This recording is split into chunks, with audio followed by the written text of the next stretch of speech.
The Galactic Council Station was the largest structure commander Jack had ever seen. It stretched across the darkness of space like a metal continent, its surface covered with docking ports and observation towers and weapon platforms that hummed with energy he could not begin to understand. His ship, the USS Relentless, looked like a child's toy beside the massive alien vessels that surrounded her.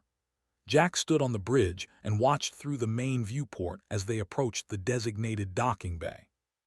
He had prepared himself for this moment for months, but nothing could truly prepare a human for the reality of first contact with not one alien species, but dozens.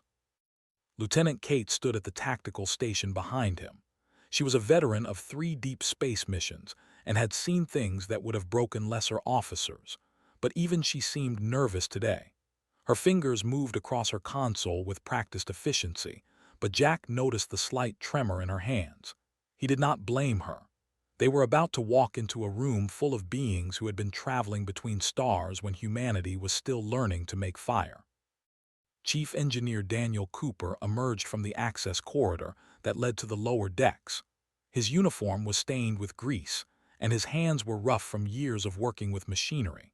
He was the best engineer Jack had ever served with, a man who understood every bolt and wire aboard the Relentless as if they were parts of his own body. Daniel crossed the bridge and stood beside his commander, looking out at the alien station with an expression that mixed wonder with professional skepticism. "Their power signatures are off the charts," Daniel said quietly. "That flagship alone is generating more energy than our entire fleet combined. I cannot even identify half the systems they are running." Jack nodded slowly. "We knew we would be outclassed." "Outclassed is an understatement, sir. We are children walking into a room full of giants." The docking procedure was smooth despite the tension. Navigation Officer Ben Carter guided the Relentless into her assigned bay with careful precision, his hands steady on the manual controls. The ship settled into place with a gentle thud, and the docking clamps engaged with a sound that echoed through the hull. Jack took a deep breath and straightened his uniform. It was time to meet their new allies. The delegation from the Relentless consisted of 6 officers. Jack led the way, followed by Kate and Daniel. Communications Officer Amy walked beside them, her translation device already active and recording. Doctor represented the medical division, and Security Chief Chris Dawson brought up the rear, his eyes constantly scanning for threats even in this supposedly friendly environment. The corridor that led from the docking bay to the council chamber was made of a material that seemed to shift colors as they walked. The walls pulsed with soft light that responded to their movement, and the floor adjusted its texture beneath their boots. Everything about this place was designed to remind visitors of the technological superiority of its builders. Jack kept his expression neutral, but he could feel the message being sent. Humanity was a newcomer here. Humanity was primitive. Humanity should be grateful for the invitation to join the Galactic Coalition. The council chamber was a vast circular room with rising tiers of seats arranged around a central platform. Representatives from dozens of species filled those seats, beings of every shape and size imaginable. Some were tall and thin with elongated limbs. Others were massive creatures covered in armored plates or shimmering scales. A few seemed to have no solid form at all, existing as clouds of light or swirling patterns of energy. Jack led his delegation to the central platform and stopped. The chamber fell silent, and he could feel hundreds of alien eyes studying him with curiosity and something else, something that felt very much like contempt. The High Admiral rose from his seat on the highest tier. He was an impressive creature, standing nearly 8 feet tall with 4 muscular arms and skin covered in iridescent scales that caught the light. His eyes were large and multifaceted, and when he spoke, his voice carried the weight of absolute authority. "So this is humanity," Admiral said. The translation came through Amy's device with perfect clarity. "The young species that has only recently discovered faster-than-light travel, the species that petitioned for membership in our coalition." Jack inclined his head respectfully. "We are honored to be considered, Admiral. The people of Earth are eager to contribute to the defense of civilized space." Made a sound that the translator identified as laughter. It was not a kind sound. "Contribute. Let us speak plainly, Commander. We have reviewed the specifications of your vessel. We have studied your technology, and we are curious why you believed you had anything to offer us." He gestured toward a holographic display that materialized in the center of the chamber. The image of the Relentless appeared, rotating slowly. Jack felt a flush of pride at the sight of his ship, but that pride quickly faded as the alien admiral began his critique. "No plasma shields," noted. "Your vessel relies on simple metal armor for protection. No quantum cannons. Your weapons are kinetic projectiles and chemical explosives. No dimensional phase drive. You travel through normal space using primitive fusion engines." He turned to face the assembled council. "This vessel would have been considered obsolete by our standards 3,000 years ago." Laughter rippled through the chamber.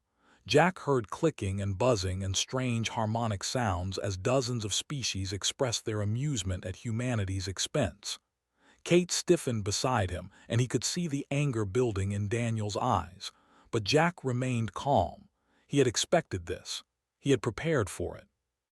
"Our ship is functional," Jack replied evenly. "She has served us well in every engagement." "Engagements against whom?" asked with obvious disdain. "Pirates using stolen technology, rebel factions with outdated weapons. You have never faced a true enemy, Commander. You have never faced the—" The mention of that name sent a ripple of unease through the chamber. Jack had read the reports about the and species that had been raiding coalition shipping lanes for decades. They were adaptive and ruthless and seemingly impossible to defeat permanently. "We are here to help fight the," Jack said. "That is why we requested to join the coalition fleet." Shook his massive head. "You will observe, Commander. Nothing more. Your vessel will be placed at the rear of the formation where it cannot interfere with our operations or get in the way of our superior ships. Perhaps you will learn something before you are inevitably destroyed." The dismissal was complete and absolute. Jack wanted to argue, wanted to defend his ship and his crew, but he knew it would accomplish nothing. These beings had made up their minds about humanity before the Relentless had even arrived. They saw a primitive species with primitive technology, and nothing Jack could say would change their perception. Only actions would do that. He led his delegation back to the ship in silence. The corridor no longer seemed impressive. It seemed arrogant. The shifting colors and adjusting surfaces were not demonstrations of advancement. They were reminders of how little the coalition respected their members. Back on the bridge of the Relentless, Jack gathered his senior officers around the central display table. Their faces reflected a mixture of anger and frustration and wounded pride. They had come here hopping to prove themselves, and they had been laughed at before they even had a chance. "They think we are nothing," Kate said quietly. "They think our ship is a joke." Jack looked at each of his officers in turn. These were good people, skilled people. They had trained harder and worked longer than any crew in the fleet, and they deserved better than mockery. "Let them think what they want," he said finally. "When the time comes, we will show them exactly what a basic human warship can do." 3 days passed as the coalition fleet moved through the outer territories.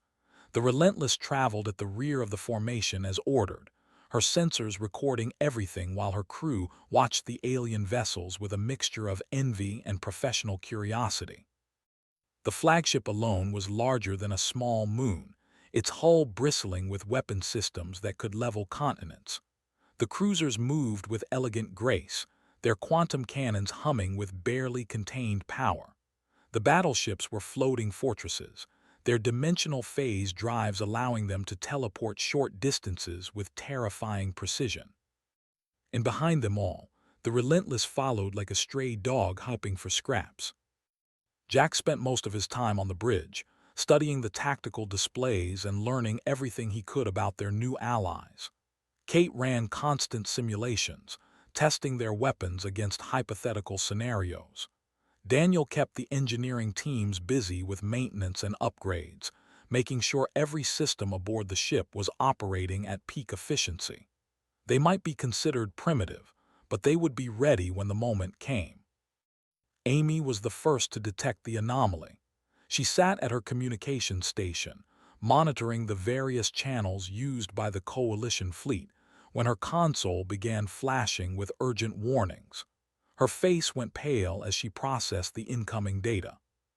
"Commander," she said, her voice tight with controlled fear, "I am picking up massive energy signatures ahead, multiple contacts, hundreds of them." Jack was at her side in an instant. He looked at the readings and felt his stomach drop. The signatures were unlike anything in the Coalition database, but they matched the theoretical profiles he had studied before the mission. He said quietly. The swarm emerged from behind a cluster of asteroids like a tide of darkness. Their ships were organic in design, twisted shapes of chitin and metal that moved with unsettling coordination. Each vessel was connected to the others through some kind of hive mind, allowing them to act as a single entity with hundreds of bodies. At the center of the swarm floated the mothership, a massive structure that pulsed with sickly bioluminescent light. Admiral's voice boomed across the fleet communication channel. "All ships, combat formation, activate defensive systems and prepare to engage." The Coalition fleet responded with practiced precision. Plasma shields shimmered to life around the vessels, creating barriers of pure energy that should have been impenetrable. The cruisers powered up their quantum cannons, weapons capable of tearing holes in the fabric of space itself. The battleships activated their phase drives, ready to teleport into optimal firing positions. The Relentless had none of these things. She simply raised her kinetic barriers and loaded her with tungsten rounds. The battle began with devastating speed. The flagship fired first, unleashing a barrage of plasma torpedoes that screamed across the void toward the approaching swarm. The weapons struck their targets with blinding force, destroying a dozen fighters in the opening seconds of the engagement. But then something strange happened. The remaining fighters changed. Their hulls shifted and adapted, and the next volley of plasma torpedoes passed through them harmlessly. Jack watched in disbelief as the alien weapons simply failed to connect, their energy dissipating against targets that had somehow become immune. "They adapted," Kate said, her voice carrying a note of horror. They studied the plasma weapons and found a countermeasure in less than 30 seconds. The cruisers fired their quantum cannons, and for a moment the tide seemed to turn. Entire sections of the swarm were erased from existence, pulled into microscopic singularities that collapsed moments after forming. But they adapted again. Their ships began emitting some kind of interference field that disrupted the quantum effects, and the cannons that had been so devastating moments ago became worthless. The battleships tried to use their phase drives, attempting to teleport behind the enemy lines and attack from unexpected angles. But they were ready for this as well. They deployed dimensional anchors, devices that locked down local space and prevented any form of teleportation. 3 ships materialized inside asteroids, their crews killed instantly by a countermeasure no one had anticipated. Jack watched the tactical display with growing dread. The most advanced fleet in the galaxy was being systematically dismantled by an enemy that could adapt to any technology thrown against it. The flagship was taking heavy damage, its plasma shields flickering and failing. The cruisers were retreating, their primary weapons useless. They were in disarray, their greatest advantage turned against them. "Commander," Daniel reported from engineering, "the flagship just lost main power. They are sitting dead in space." Amy's console lit up with distress signals from across the fleet. Ships were dying, their crews screaming for help that could not come. The advanced technology that the Coalition had relied upon was being countered at every turn. Lieutenant Commander Brooks looked up from the weapons station, His face was calm, but Jack could see the tension in his shoulders. "Orders, sir." Jack studied the battlefield. The swarm was focused on the larger coalition vessels, tearing through their sophisticated defenses with ease. The Relentless was so far beneath their notice that they had not even bothered to target her yet. To them, she was irrelevant, a primitive vessel not worth the effort of destruction. That was their mistake. "Take us in," Jack said quietly. "All hands battle stations. We are going to show these bugs what a basic human warship can do." Ben Carter hesitated for just a moment. The order would take them into the heart of the swarm, surrounded by enemies on all sides. It was suicide by any reasonable calculation. But Ben had not signed up for reasonable. He had signed up to serve under Commander Jack, and that meant following orders even when they seemed impossible. "Aye, sir," moving to intercept. The Relentless surged forward, her engines burning hot as she accelerated toward the battle. Kate began coordinating targeting solutions, her fingers flying across her console, armed the batteries and prepared the missile systems. Daniel monitored the power grid, ready to make adjustments as needed. Admiral's voice crackled over the communication channel, weak and desperate. "Human vessel, retreat immediately. You have no chance against your primitive ship will be torn apart. There is nothing you can do here." Jack reached over and closed the channel. He had heard enough from the Admiral. It was time to stop listening and start fighting. The Relentless dove into the swarm, and finally noticed her. Dozens of fighters broke away from the main attack, converging on this new target with predatory intent. Their adaptive sensors scanned the human vessel, searching for the technology they would need to counter. They found kinetic weapons, simple projectiles propelled by chemical reactions. Metal slugs accelerated to tremendous velocities by magnetic rails. Explosive warheads with mechanical guidance systems. They found nothing to adapt to. The first salvo tore through a fighter with devastating force. The tungsten round did not rely on energy fields or quantum effects or dimensional manipulation. It was just a chunk of metal moving very fast, and that had no defense against something so simple. Fired again, and another fighter died. The battle had finally begun. They swarmed around the Relentless like angry insects around an intruder in their hive. Their adaptive systems worked frantically, analyzing the human weapons and searching for the countermeasures that had proven so effective against the Coalition fleet. But there was nothing to find. The fired tungsten rounds.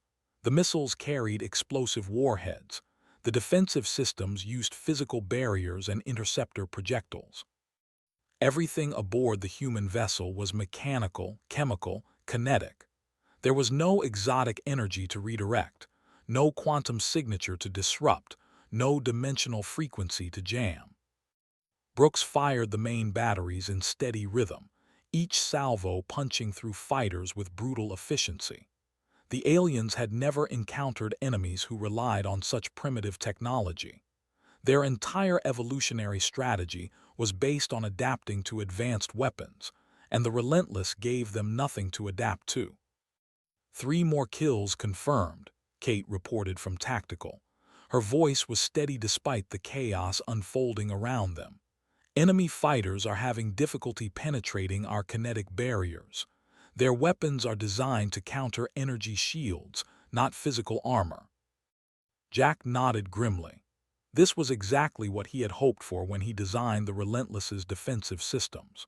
The Coalition species had spent developing increasingly sophisticated technology, and they had evolved alongside them, matching every advancement with a corresponding adaptation. But humanity had only been spacefaring for a few decades. Their technology was simple by necessity, and that simplicity had become their greatest strength. A fighter managed to get close enough to fire a direct hit against the hull.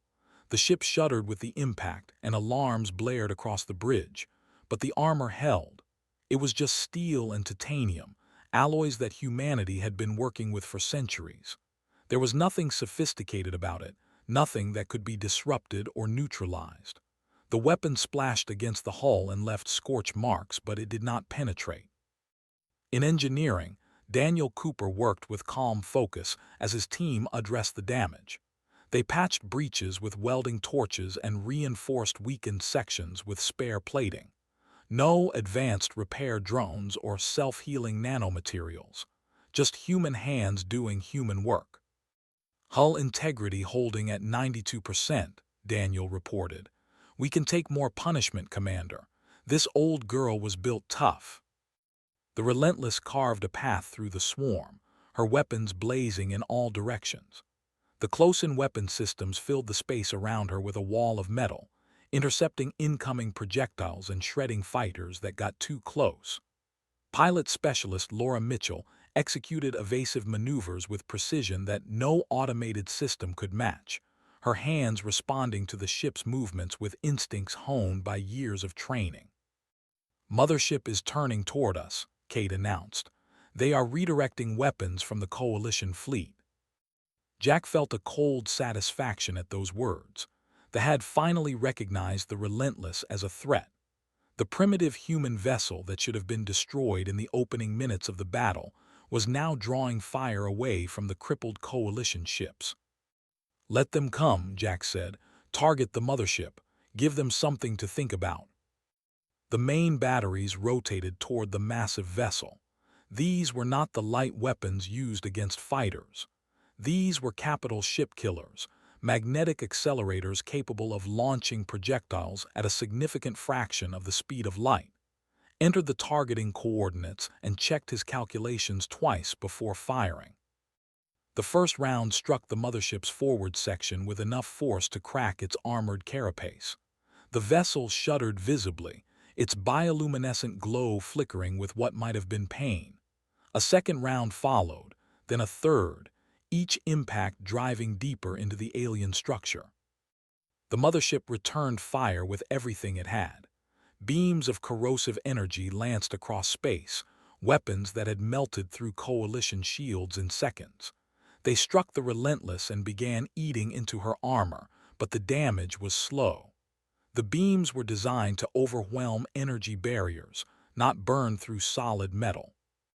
Armor erosion on decks 3 through 5. Kate reported. We are losing outer plating, but the inner hull is holding. Doctor moved through the medical bay with efficient grace, treating wounded crew members as they arrived. A plasma conduit had ruptured on deck 4, burning 3 engineers before they could escape. Stabilized them with techniques that would have seemed medieval to Coalition doctors, but they worked. Human medicine did not rely on regeneration fields or cellular reconstruction. It relied on skill and knowledge and the remarkable resilience of the human body. The battle continued for what felt like hours. The Relentless took hit after hit, her hull growing and battered, but she refused to die.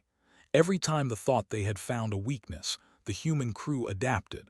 They rerouted power through backup systems. They sealed off damaged compartments. They kept fighting with a determination that bordered on madness. Greg Turner, the tactical specialist, called out targets with mechanical precision. He had trained on simulators that used random number generators instead of predictable algorithms, making it impossible for any enemy to anticipate his firing patterns. They could not adapt to randomness. They could only counter specific technologies, and human unpredictability was not a technology. Enemy fighters are pulling back, Kate said suddenly. There was surprise in her voice. The swarm is breaking formation. Jack looked at the tactical display and saw that she was right. They were retreating, not just from the Relentless but from the entire battlefield. Their mothership was heavily damaged, its weapons systems failing, its adaptive capabilities overwhelmed by an enemy they could not understand. But the Coalition fleet was in ruins. The flagship drifted without power, its crew trapped aboard a vessel that could no longer defend itself. The cruisers had lost their quantum cannons and were limping away on emergency thrusters. The battleships had suffered catastrophic losses from their failed phase drive attempts. Commander, Amy said quietly, Admiral is hailing us, priority channel. Jack had waited for this moment since they first arrived at the council station. He had waited through the mockery and the dismissal and the condescension. He had waited while his ship was laughed at and his crew was treated like primitives.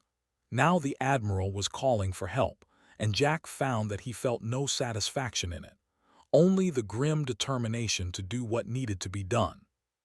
On screen, he said. His image appeared and the arrogant Admiral was gone. In his place was a desperate being, surrounded by the wreckage of his command, his subordinates dead or dying around him. The flagship's bridge was dark except for emergency lighting, and sparks flew from damaged consoles. Commander said, and his voice carried none of its former contempt. They are regrouping. They will return to finish what they started. Our weapons are useless. Our shields are down. We have no way to fight them. He paused, and Jack could see the effort it took for him to speak the next words. We need your help. Jack looked around the bridge of his battered ship. His crew was exhausted and wounded, their vessel damaged in a dozen places. They had every right to retreat, to save themselves and leave the coalition to its fate. These were the same beings who had mocked them, dismissed them, treated them as inferior in every way. But that was not what humanity did. Hold your position, Admiral, Jack said. We are coming to you. He closed the channel and turned to his crew. They looked back at him with eyes that understood exactly what he was asking of them. More fighting, more damage, more risk, and they were ready for all of it. You heard the man, Jack said. Let us go save our new friends. Relentless moved through the debris field with grim purpose, her battered hull passing the wreckage of coalition ships that had been the pride of a dozen species. Bodies floated in the vacuum, alien forms frozen in their final moments of terror. Jack forced himself to look at them, to remember why they were fighting. These beings had mocked humanity, but they had not deserved to die like this. Approaching the flagship, Ben Carter reported from navigation. Enemy swarm is reforming approximately 50,000 kilometers to starboard. They will be in attack range in approximately 12 minutes. 12 minutes. That was all the time they had to prepare for the second wave. Jack opened a channel to the surviving coalition ships. All vessels, this is commander of the USS Relentless. I am assuming tactical coordination for this engagement.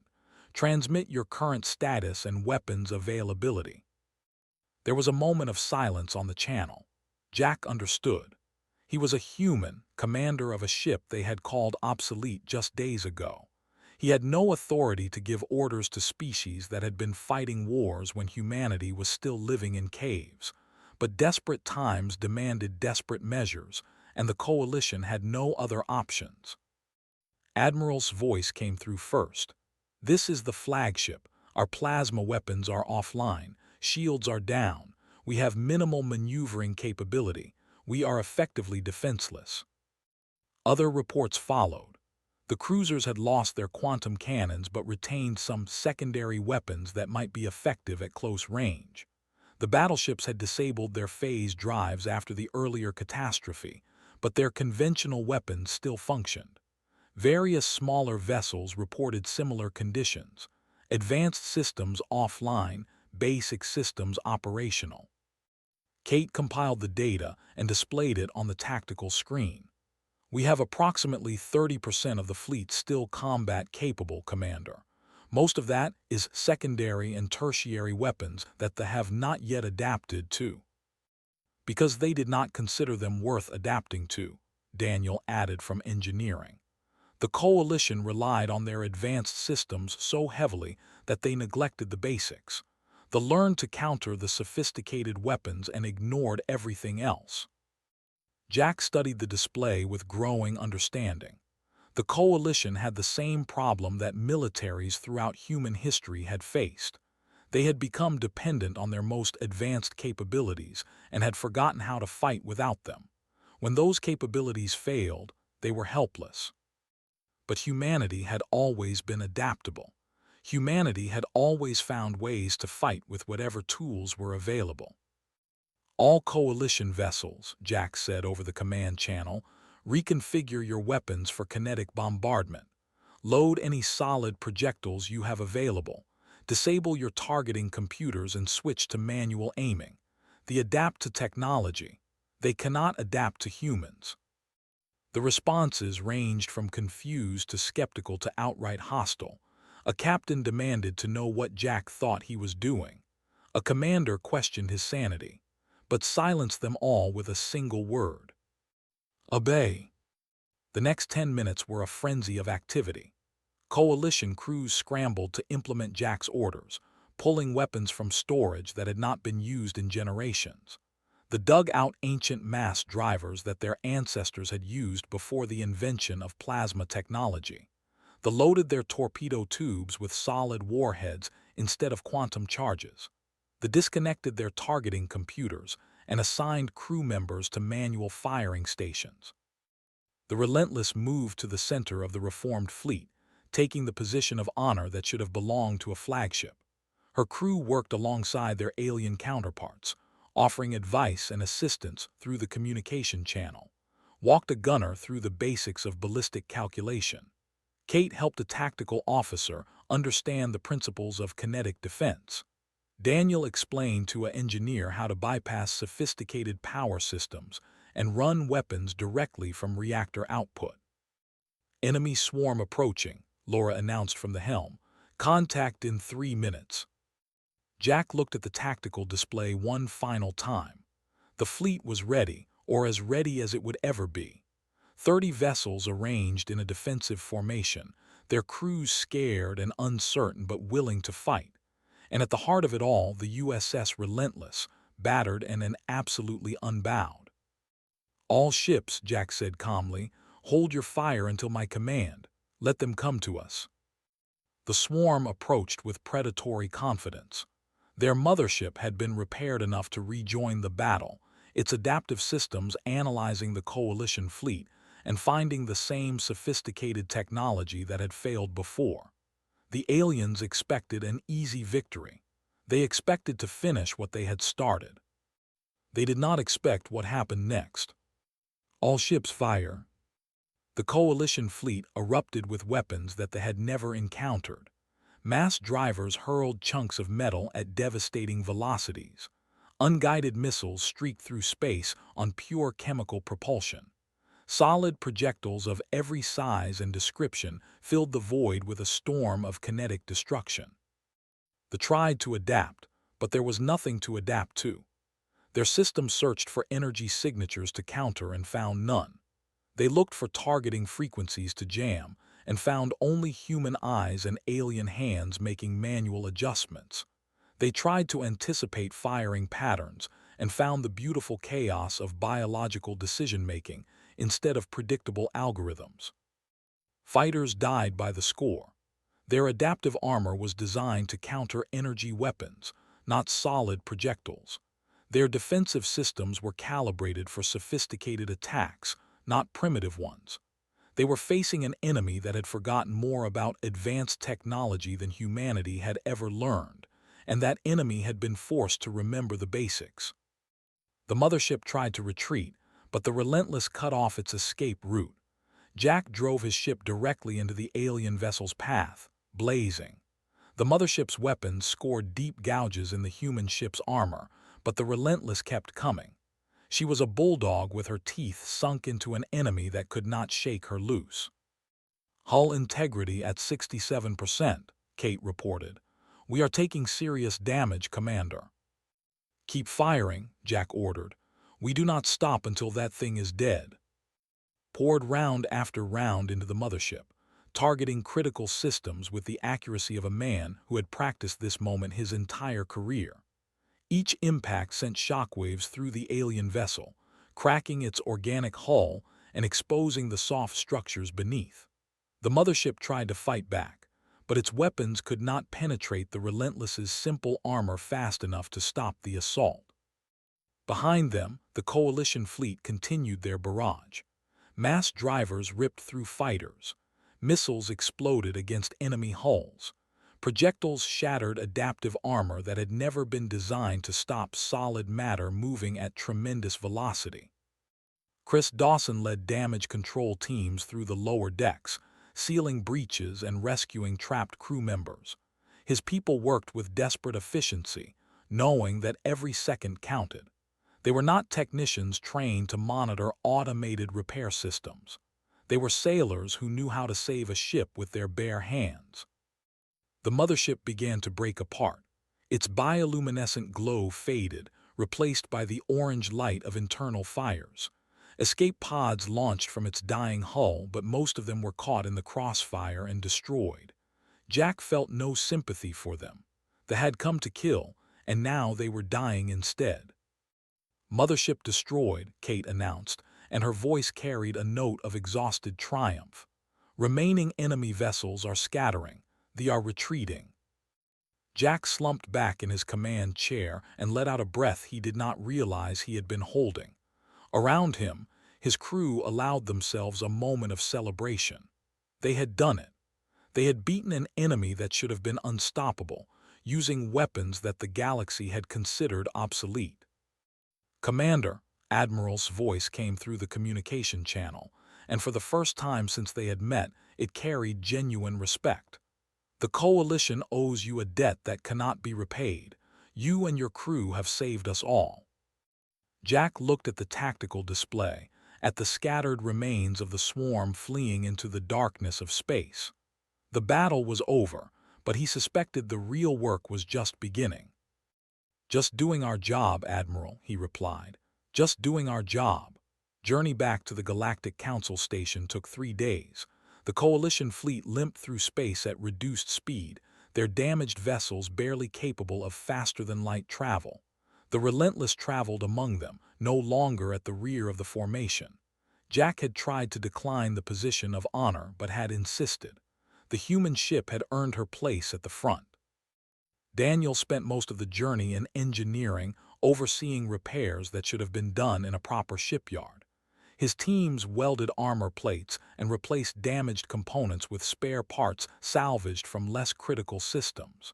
The Relentless would never be the same ship she had been before the battle, but she would fly again. She would fight again. Treated the wounded with quiet dedication. 17 crew members had been injured during the engagement, 3 of them seriously. She had saved them all using techniques that Coalition doctors considered barbaric. No regeneration fields, no cellular reconstruction, just surgery and medication and the remarkable ability of the human body to heal itself. Kate compiled a detailed report of the battle, documenting every engagement and every tactical decision. She knew that this information would be studied by military strategists for generations to come. The Battle of the Outer Territories would be remembered as the moment when everything changed, when a species that had been dismissed as primitive proved that sophistication was not the same as strength. When the fleet finally arrived at the Council station, Jack found a reception waiting for them that was very different from their first arrival. Representatives from dozens of species lined the observation galleries, watching as the battered human vessel glided into her docking bay. There was no mockery this time. There was no condescension. There was only respect, hard-earned and freely given. The council chamber was packed when Jack led his delegation inside. Every seat was filled, and beings stood along the walls 3 deep.